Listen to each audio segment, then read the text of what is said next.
Hey, this is Arpad with another gold video.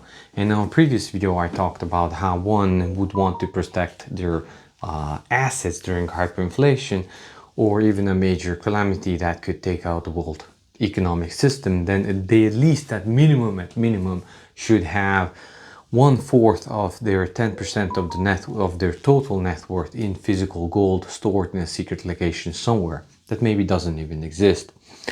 So, but how you should divide that, and based on what is your monthly income, you might want to choose different strategies, because usually the monthly income is your kind of like mind space, what you think is much or less, because someone who's making $4,000 a month is going to have a different money habit than someone who's making $50,000 a month, right? So based on that, what you want to break it up in is current monthly income.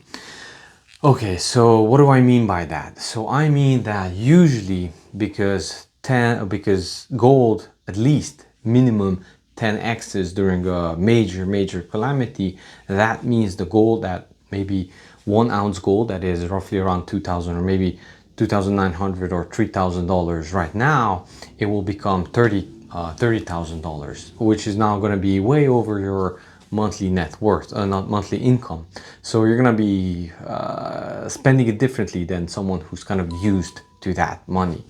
So that is why you're going to need fractionals. Whatever your net worth is, whatever your monthly income is, you're going to need fractionals, and you're going to need fractionals, especially 1/10 ounce rounds is probably going to be your biggest point until you get to 3 months income.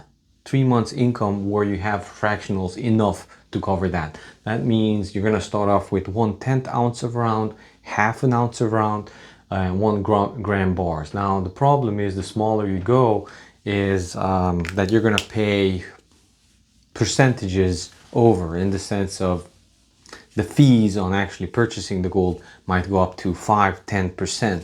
So let's say gold is at $3,000 an ounce, then 1/10 of an ounce is not going to be $300. It's going to be $330, $350 depending. So you're overpaying. The more you buy of these fractionals, you're going to always be overpaying, and the bigger chunk you're buying, the better you're going to be off. But you need some smaller denominations, because as I said, if something tenfolds, then you're going to be having a harder time spending it, because of what are you going to buy with it? In the sense, you're not going to be purchasing food for it unless you have gram bars, right?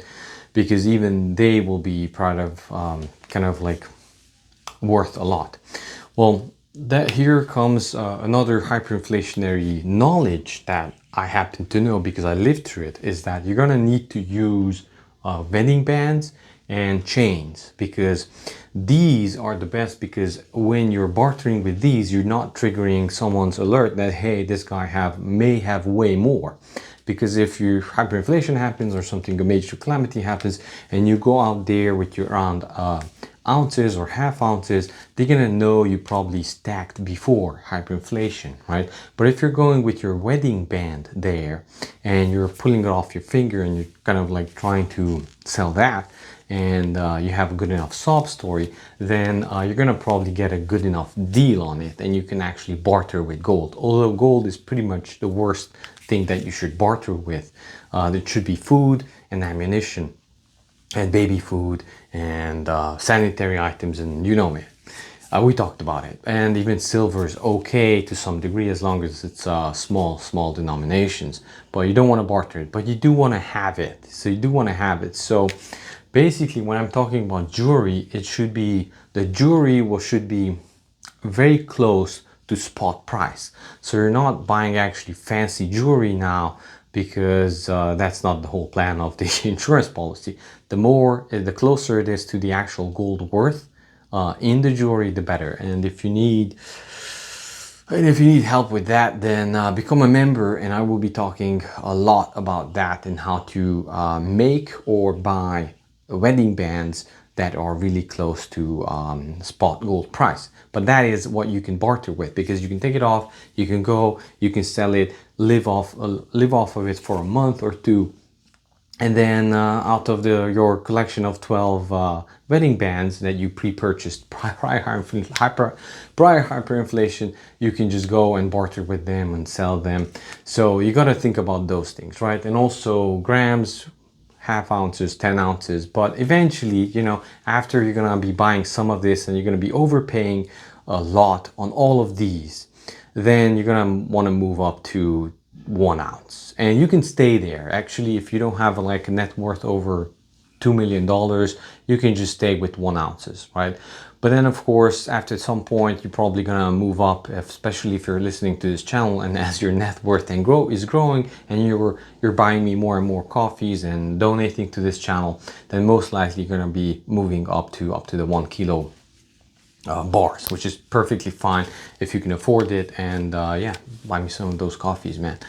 So basically, all of this is easily can be broken down. It's all you need is a torch with like a map gas, just a map gas torch from Home Depot, and you can just shave off a little bit and make your own smaller denomination. So don't spend too much on all of this crap, but have all of it to a certain degree. But if you're finding yourself having more of this than, you know, $20,000, then you're probably overspent on gold anyway. This is where you want to move into as fast as possible. But you do need these. Definitely all of them, have some of them, and after a certain point, move up here as soon as possible. The other thing why you also need these is because even if you're selling them, laws really change really slowly or not at all during hyperinflation.